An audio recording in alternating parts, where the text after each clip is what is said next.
Ibrah. Ada banyak pelajaran hikmah yang dengan itu kemudian kita bisa pakai untuk panduan di dalam menjalani kehidupan kita. Bukan sekedar dongeng belaka. Yang pertama jemaah sekalian rahimakumullah, sebagaimana kita tahu bahwa Nabi Yusuf adalah 12 bersaudara. Satu dari total 12 bersaudara. Tapi ma'asyiral muslimin, karena kehadiran beliau dengan akhlakul karimah yang mulia, seorang anak yang nurut dengan ayahandanya, ketika diperintahkan yang ma'ruf bersegera untuk melakukan yang ma'ruf, akhlaknya luhur, sehingga tentu rasa cinta dari orang tua kepada anak ini sangat luar biasa. Karena cintaan dari sang ayah kepada Nabi Yusuf melebihi cintanya kepada 10 saudara yang lainnya, maka jemaah sekalian rahimakumullah, ada hasad yang dibisikkan oleh syaitan kepada 10 saudaranya, sampai kemudian 10 dari 12 total itu rasa iri dan dengki terhadap Nabi Yusuf sampai kemudian melakukan satu makar. Jemaah sekalian, pelajaran pentingnya adalah bahwa menjadi wajib bagi orang tua untuk memberikan kasih sayangnya kepada anaknya secara proporsional. Walaupun mungkin memang namanya rasa cinta, kadang ada satu di antara beberapa anak kita yang kita berikan rasa cinta yang lebih. Tetapi mari kita berupaya semaksimal mungkin sebagai orang tua untuk tetap secara proporsional terasa seimbang kepada semuanya. Walaupun sekali lagi kadang-kadang ada rasa cinta yang lebih kepada satu atau beberapa dari saudara atau anak-anaknya yang lainnya. Hadirin jamaah sekalian, maka 10 saudaranya ini membuat makar, sebagaimana kita faham dan insya Allah ingat kisah Nabi Yusuf itu sampai akhirnya kemudian rencana mereka diantaranya rencana dibunuh, tetapi kemudian ada yang membisikkannya jangan dibunuh, akhirnya dimasukkan ke sumur. Pelajarannya jemaah sekalian rahimakumullah, ajarkan kepada anak-anak kita untuk kuat menerima situasi dan kondisi walaupun kadang-kadang lingkungan itu keras. Ajarkan keteguhan mentalitas yang kuat, tetap positif thinking, dan pastinya memiliki rasa kesabaran yang sangat tinggi. Sabar pada 3 hal sekaligus. Ini penting untuk diajarkan bagi orang tua kepada anak-anaknya. Sabru ala ta'ah, sabar untuk senantiasa taat dalam kondisi apapun, apalagi kewajiban-kewajiban kepada Tuhannya tetap ditunaikan. Kewajiban-kewajiban kepada orang tuanya tetap ditunaikan. Bahkan kewajiban kepada saudara-saudaranya yang kadang-kadang menjengkelkan pun tetap ditunaikan. Ini as-sabru ala ta'ah. Yang kedua, as-sabru anil maksiyah. Ajarkan kepada anak-anak kita, tentunya orang tua harus menjadi teladan terbaik agar jangan sampai jatuh kepada yang maksiat. Dan itu butuh kesabaran. Dan ketiga adalah as-sabru fil musibah. Termasuk musibah yang kemudian ditimpa oleh Nabi Yusuf, dirasakan Nabi Yusuf, dilemparkan ke sumur. Tentu sangat menyakitkan. Tetapi ma'asyiral muslimin rahimakumullah, kadang-kadang memang kehidupan ini kejam, tetapi semua itu kata Allah Subhanahu wa taala, liyabluwakum ayyukum ahsanu amala. Semua ketetapan Allah yang terjadi pada diri kita itu adalah ketetapan Allah dan itu yang terbaik. Kalau kita bisa menyikapinya dengan benar, wabil khusus pada kondisi seperti ini, ketika ada musibah, sabar dengan kesabaran yang luar biasa tinggi.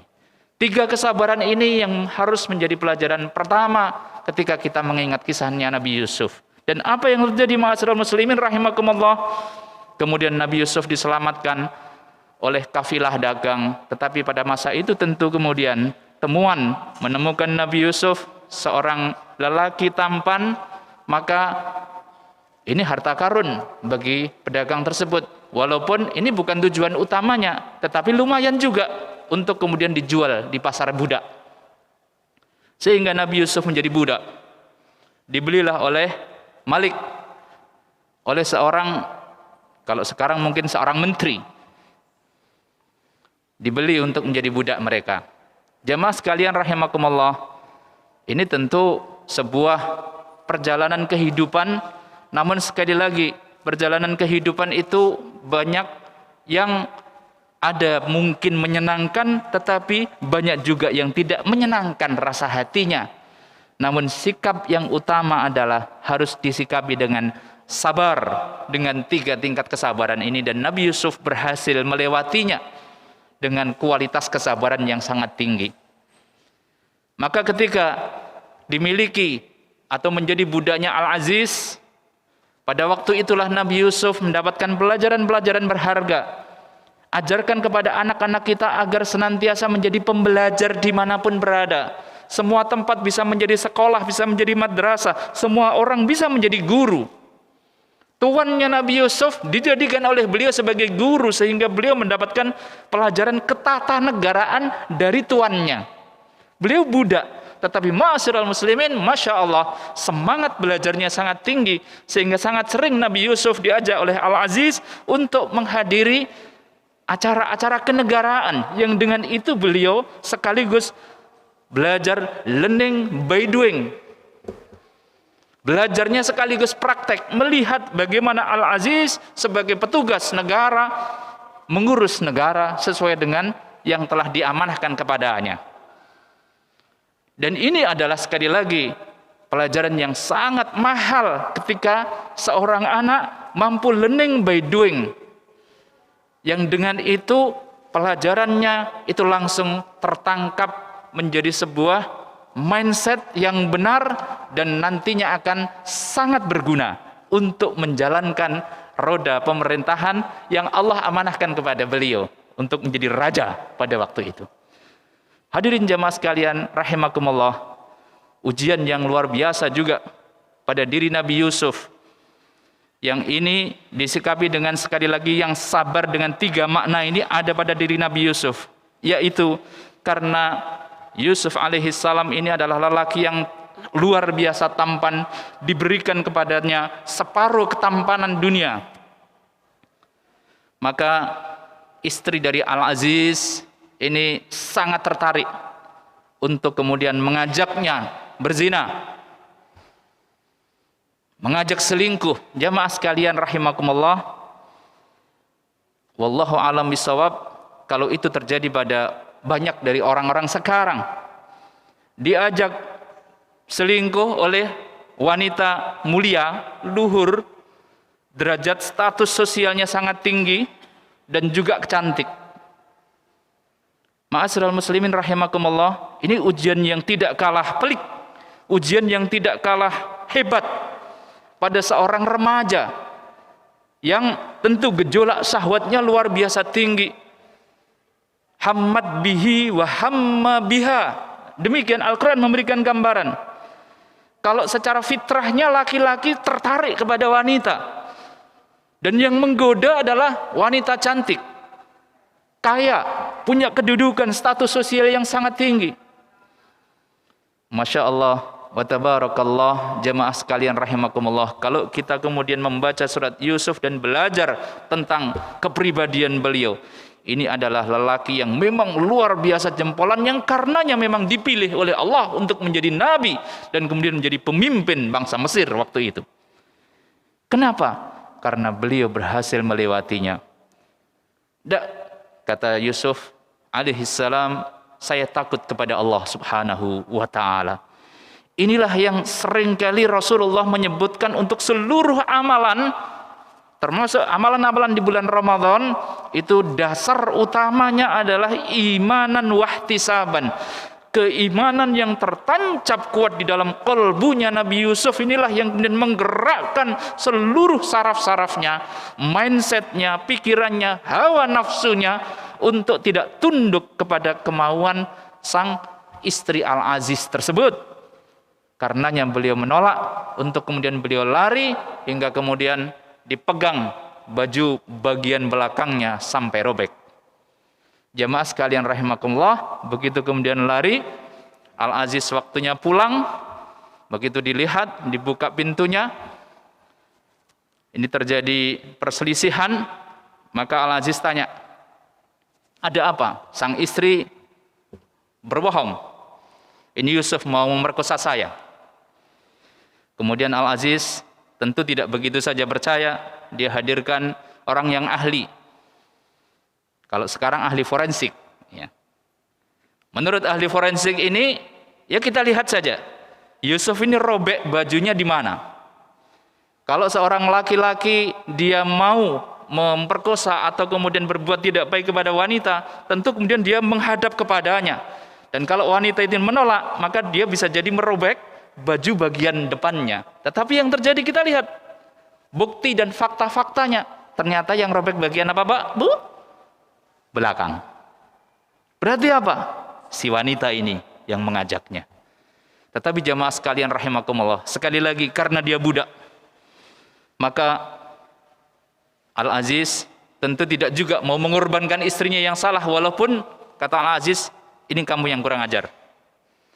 Tetapi kemudian untuk menyelamatkan keluarganya sang Al-Aziz ini, maka sudah Yusuf, tolong jangan ceritakan apa-apa, sudah kamu penjara.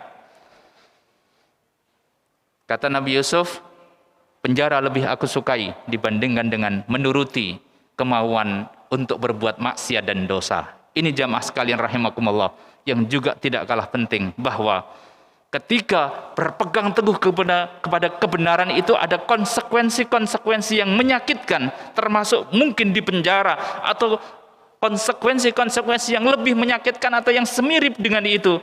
Tetaplah dia memilih untuk berpegang teguh kepada kebenaran. Perjalanan cukup panjang sampai akhirnya ma'asyiral muslimin rahimakumullah, sang raja waktu itu punya mimpi yang sangat menggelisahkan. Tidak ada yang bisa menafsirkannya kecuali adalah akhirnya cukup panjang waktunya, hampir terlupakan oleh dua orang yang mimpinya ditafsirkan oleh Nabi Yusuf waktu sama-sama di penjara. Mereka lupa. Tetapi begitu sang raja ini nggak ada yang bisa menafsirkan mimpinya yang menggelisahkan tersebut. Akhirnya dua orang ini ingat, oh iya saya ingat, ini ada Yusuf teman kita dahulu yang di penjara, dia bisa menafsirkan mimpi yang tepat. Maka dia sampaikan kepada sang raja dan dipanggillah Yusuf alaihissalam untuk menafsirkan mimpi sang raja, dan kemudian ditafsirkan dengan luar biasa. Dan ternyata akhirnya Allah subhanahu wa ta'ala memberikan kekuasaan itu kepada Nabi Yusuf, karena beliaulah yang mampu untuk menafsirkan mimpi sang raja ini demi kelangsungan bangsa dan negaranya. Dan Mesir kemudian dipimpin oleh Nabi Yusuf dengan kepemimpinan yang bijaksana, kepemimpinan yang adil, dan kemudian benar-benar bisa memberikan kesejahteraan kepada bangsa Mesir walaupun paceklik panjang 7 tahun. Ada pandemi mungkin yang cukup panjang begitu, Nabi Yusuf mampu menjalankan roda pemerintahan melewati masa-masa krisis yang luar biasa itu. Bahkan bukan hanya memberikan kesejahteraan kepada negeri dan bangsanya Mesir, tetapi negara-negara tetangganya termasuk juga yang bisa merasakan kesejahteraan atas keadilan kepemimpinan Nabi Yusuf alaihissalam. Jamaah sekalian rahimakumullah, hingga kemudian sampai informasi itu kepada keluarganya, kepada Nabi Yakub dan juga anak-anaknya, untuk kemudian datang ke Mesir untuk meminta bantuan, karena Mesir bisa memberikan bantuan kepada negara-negara tetangganya. Sampai akhirnya bertemulah beliau dengan saudaranya Bunyamin dan juga 10 saudaranya yang lainnya.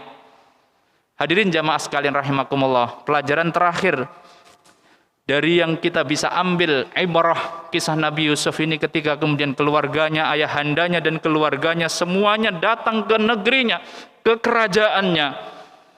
Waktu itu adalah Nabi Yusuf menjadi pemimpin bangsa tersebut. Kalau saya tanya kepada panjenengan semuanya, kalau Anda pernah disakiti, kemudian mungkin sampai kemudian rencana dibunuh dan sebagainya, kemudian orang itu datang lagi pada saat Anda berkuasa, kira-kira sampean apakan Pak, Bu? Diapakan? Ya minimal dibalas dulu lah, begitu ya. Tetapi tidak dengan Nabi Yusuf. Nabi Yusuf memberikan pengampunan massal. Sudah, anggap saja, lupakan itu semua. Kalian semuanya aku maafkan. Saya lupakan itu semuanya seolah-olah tidak pernah terjadi. Rasa sakit yang beliau rasakan cukup panjang itu sampai dimasukkan sumur dan sebagainya itu beliau maafkan. Itulah Al-Karim, kemuliaan akhlak dari Nabi Yusuf yang memiliki sifat pemaaf yang luar biasa tinggi, dan itu dicontoh oleh Rasul kita Nabi Muhammad sallallahu alaihi wasallam, khususnya di tahun ke-8 Hijriah. Pada saat Fathu Mekah, memenangkan dan menaklukkan kota Mekah, negeri tempat beliau lahir. Beliau dan para sahabat muhajirin adalah orang-orang pribumi di Mekah, kemudian disakiti, disiksa, ada yang dibunuh, bahkan mereka kemudian diusir dari kampung halamannya sendiri. Hingga kemudian hijrah ke Madinah. 8 tahun kemudian beliau datang ke Mekah membawa 10.000 pasukan yang tidak mungkin dikalahkan. Kafir Quraisy nggak mungkin mengalahkannya, sampai akhirnya mereka semuanya takluk tunduk kepada kekuatan yang dibawa oleh Nabi Sallallahu Alaihi Wasallam. Setelah beliau menghancurkan berhala-berhala di Ka'bah, kemudian bertanya, orang-orang kafir Quraisy berkumpul di depan Ka'bah, ditanya, "Ma dhannukum, menurut kalian apa yang akan aku lakukan kepada kalian?" Kira-kira kalau bapak ibu yang seperti itu diapakan Pak Bu? Orang yang kemarin menyiksanya, mengusirnya dari tempat tinggal kita, rumah kita, kampung halaman kita. Kemudian kita menang kepada mereka. Bisa kita apakan saja. Macam-macam saya kira Bapak Ibu sekalian yang bisa dilakukan. Paling enggak mesti ada balas dendamnya. Kurang ajar begitu.